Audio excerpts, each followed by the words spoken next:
Hello, I'm Steve Shaw, National Coordinator of Football Officials and Secretary Rules Editor for the NCAA. And today we're presenting our final in-season media video for 2022, and we're going to be focused on game action from Week 13. Now, as we head into championship game weekend, I want to say thank you for all the feedback that we've received on these videos, and I hope they've been helpful in terms of clarifying rules and understanding officiating philosophies and mechanics. It's been my honor to bring these to you. Now, before we get into our video, I want to do one final update on our most important player safety rule, and that is targeting. So in FBS, we've had a total of 141 targeting fouls enforced. That's one in every 5.9 games. And we've had 7 players with 2 targeting fouls, and no player has received a third targeting foul. In FCS, our numbers are even lower, 1 targeting foul enforced in every 9.1 games. So these are the lowest numbers that we've had over the past 5 seasons, and that is a terrific trend. And we're really seeing improvement as far as player behavior in terms of discipline in using the helmet. So with that, let's get straight on into some plays. Our first play this week, we get a quick throw out to the back. He's going to muff the ball and it falls to the ground. Now, initially, the headline judge comes in, blowing the whistle, thinking it's a forward pass, but the officials come together to discuss the play. Now, as we go back and take a look, and remember, for a pass to be forward, it must strike the ground or a player beyond the spot where the ball is released. All other passes are backward, and that would include a flat pass that is not forward or backward. By rule, that would be considered a backward pass. So we see the quarterback releases the ball just inside the 30, and the ball is going to be first touched by the receiver clearly behind the 30. So this confirms that it is not forward and a backward pass. And we actually see the line judge punch back, indicating it's a backward pass. And it is the line judge who has responsibility for ruling on a forward or backward pass. Now, after discussion, we get an announcement by our referee. There was an inadvertent whistle on the play while the ball was loose. We'll replay the down, first down. This announcement confirms the ruling on the field was a backward pass, and the whistle was blown while the ball was loose. So replay is going to come in and take a look at this, and they can quickly confirm that it is a backward pass. And then we see a clear recovery by number 44 of the defense and the immediate continuing football action. So replay can overturn the call on the field, award the ball to the defense, 1st and 10 at the spot of the recovery. And there can be no advance in this type situation by the defense. Play 2, we received a number of questions about this play. We see the quarterback rolls left, looks downfield, and then tucks the ball and takes off running. He gets past the line to gain, really gives himself up and goes out of bounds, and then he's hit by number 4 of the defense. Now we're going to get 3 flags down for a dead ball personal foul.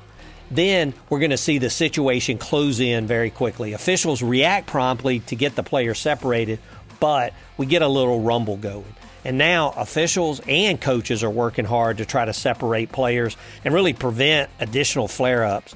But finally, we get order returned. And as we go back and take a look at the late hit from the end zone angle, we see it's a correct call as the quarterback's well out of bounds and is hit by number 4. Now the crew comes together to try to put all of this together.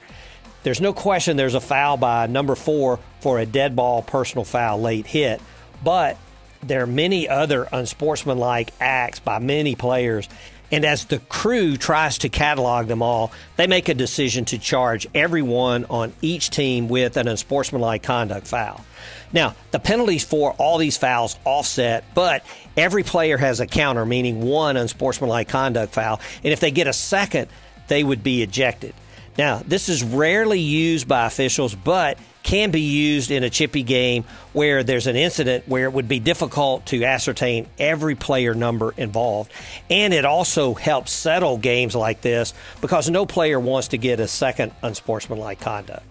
Finally, questions came up on why not penalize the dead ball personal foul late hit and offset all of the unsportsmanlike conduct fouls. But by rule, when a dead ball unsportsmanlike and dead ball personal fouls by both teams are reported to the referee and none of the penalties have been completed, the yardage penalties cancel.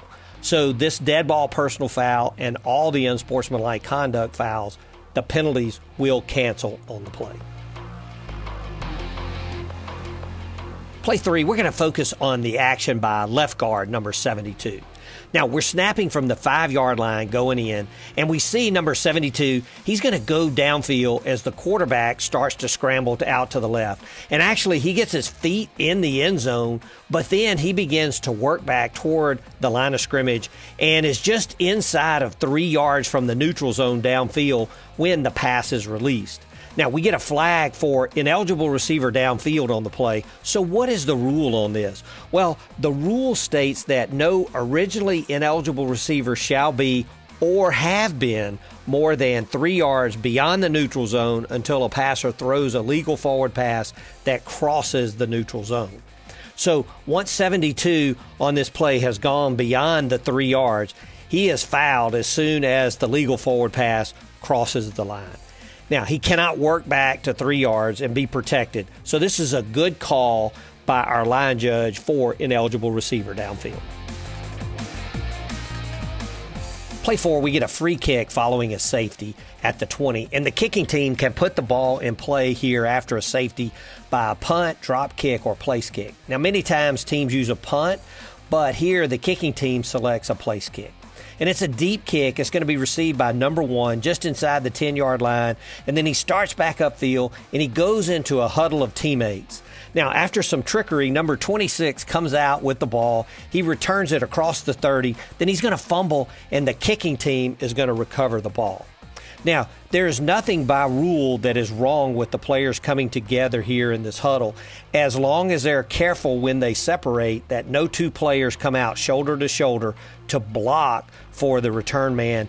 That would be a foul for a double team block on a free kick. But another component of the play that must be evaluated is the handing of the ball. And as we look closely at the handoff from number 1 to number 26, it is a forward handoff. And on a kick return, by rule, no player can hand the ball forward. So this is a foul for illegal forward handing. And if it's not called on the field, this is one of the fouls that replay could come in on and create. But no need to stop the game here since the fumble was recovered by the kicking team. Play 5 is a 2-play vignette, and on the first play, we get a completion out to number 7. He's hit at the 10-yard line. His helmet comes off, and we know that anytime a ball carrier's helmet comes completely off, the ball is declared dead at that point. And if there's no foul by an opponent that caused the helmet to come off, then the player must leave the game for the next down. Now, the player can remain in the game if his team takes a timeout, and that's what happens here. His team does take a timeout. So we see number 7 is back in the game for the next play, and that will be the second play of our vignette.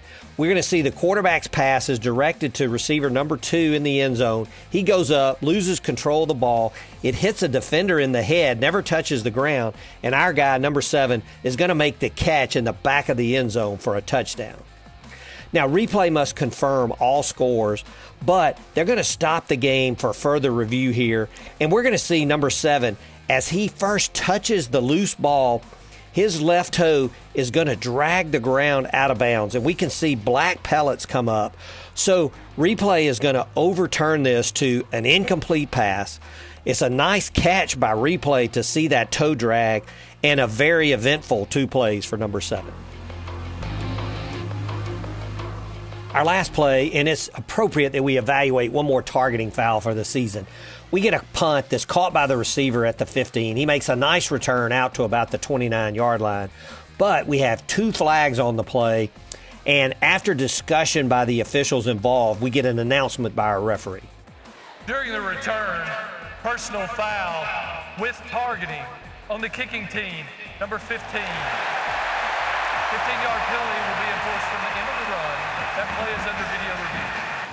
Now, the key words here are personal foul with targeting.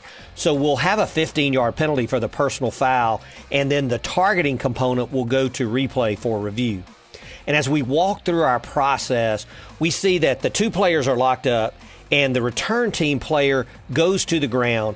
And by definition in the rule book, a player on the ground is a defenseless player. So that's the first component. Now, TV blows up the action, and we see number 15 for the kicking team.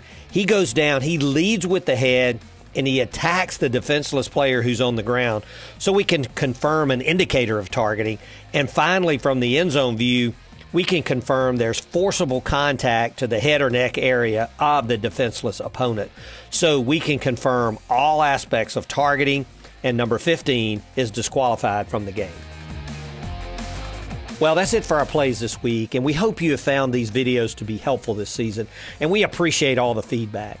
And as we head into championship game weekend, there's much to be decided, some exciting football ahead as we set the table for bowl season. Best of luck to all, and stay safe and healthy.